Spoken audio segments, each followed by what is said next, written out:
Well, if you're wondering what my son and I started making, and I just had to wait for some nice sunshine to get out here to put this oil on. This was our original idea for the countertop in the kitchen, and the live edge, especially the front piece, it warped not only this way but it warped the other way, and it's really beyond the point that I wanted to try to pull it down with screws because I'm afraid that it may crack later. So we're going to use those elsewhere. I went and bought 5 2x6s, and we cut those, or they're going to end up getting cut right here, and then we'll redo that end. But this is going to be the new countertop. My son wanted me to burn it lightly, and I think it actually turned out good. The trim is going to look like this.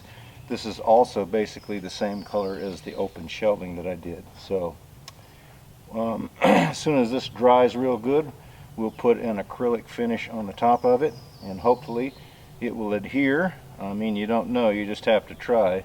This is that timber frame oil, Australian timber frame oil, so hopefully, like I said, once it dries and soaks in good, then we'll have or we'll be able to put that acrylic on there and finish this off and get that installed and get the sink cut in there where we can start using it. You know, I've said many times that we have some of the greatest people following us, and we talked a little more in detail on our other channel. So if you're new here, be sure and go check out Outpost Review. That's a behind the scenes vlog on what's going on up here. And you can actually refer to the 6th of April on the review channel. That video, my son and I, we talked into great detail about these and other gifts that we receive. You know, we don't want to boast or act like, you know, we are proud in any way, because we don't actually expect anything. We like giving away. That's the reason that we do monthly giveaways on both channels. So if you're new here, be sure and go check out the SmokyMountainOutpost.com website so that you know how to enter. But I tell you what, folks, the generosity of you guys that send in all the comments and the emails and things like this. We've received so many packages, and I try to mention them. And like I say, you know, I'm reluctant on talking about them a lot, but we do appreciate that sincerely. And since I've been working on the kitchen cabinets, I felt like, you know, I wanted to go ahead and talk about this here on this channel, because I was one antler short from being able to make the doors for the kitchen cabinets.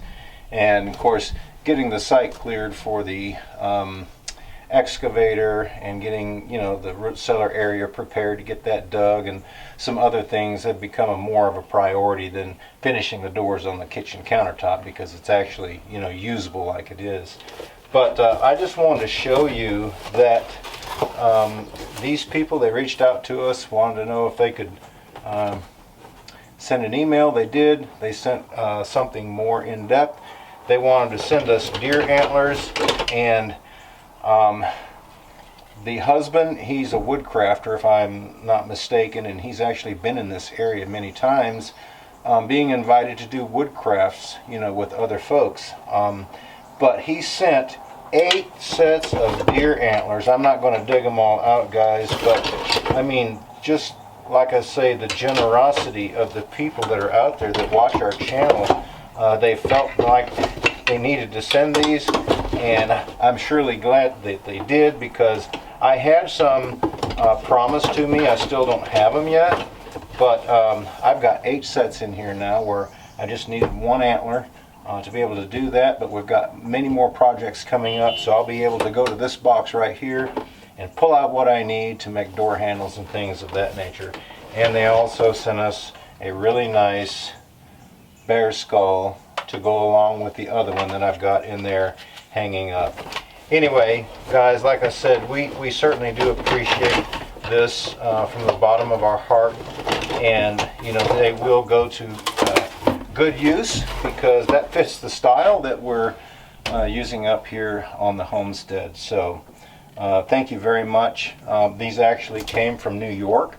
I'm not going to mention the name because I don't think that I have permission to do that yet. But they did come from New York, so we certainly do appreciate that. And like I said, all the comments and, and the love and the emails and things like that. So I'll go ahead and shut up about that, but certainly do appreciate it because this will cover many, many projects.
Alright, what this is 100 feet of coax cable that I've had for quite some time that I purchased for our satellite system. But like I said, we don't have it yet, but this is 4 times the shielding. It's a low loss cable.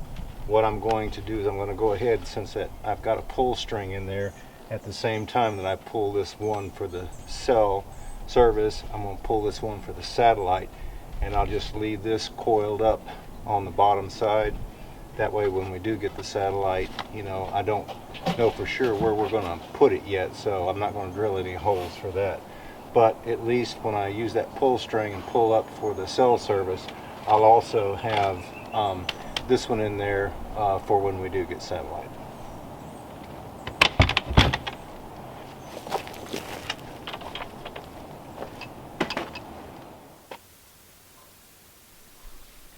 Alright, this right here is the base unit, and of course this is the cord that plugs in.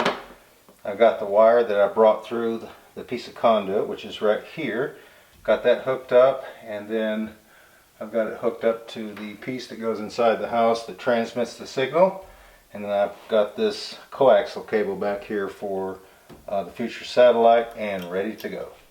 I think you can see up on the post right there, that's where I mount the unit that actually transmits in the house. It's supposed to cover, like I said, about 3 or 4 rooms. So that's where I decided to mount it, and then it comes down, and I'll have to fix it permanent in the corner when I get that molding strip put in.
Well, what I'm trying to do is get rid of some of that topsoil down there in that big huge pile.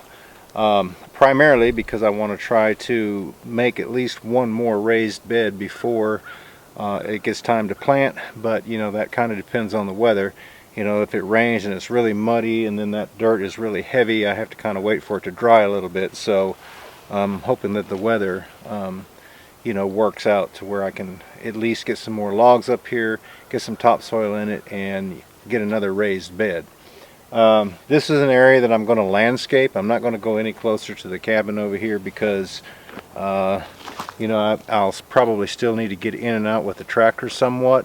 So I'll go ahead and sow this in grass, and then when I get this side rocked, then I can actually finish the topsoil over to the cabin and get it sloped, get the drain in there, and you know, everything will be done on this side.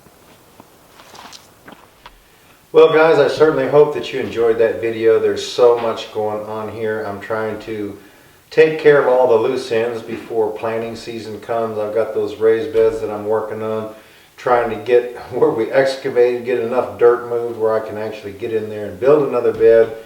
We've had high winds and trees falling and all kinds of things, so it's slowly coming together. But anyway guys, thank you so much for stopping by and hanging out with us up here at the cabin.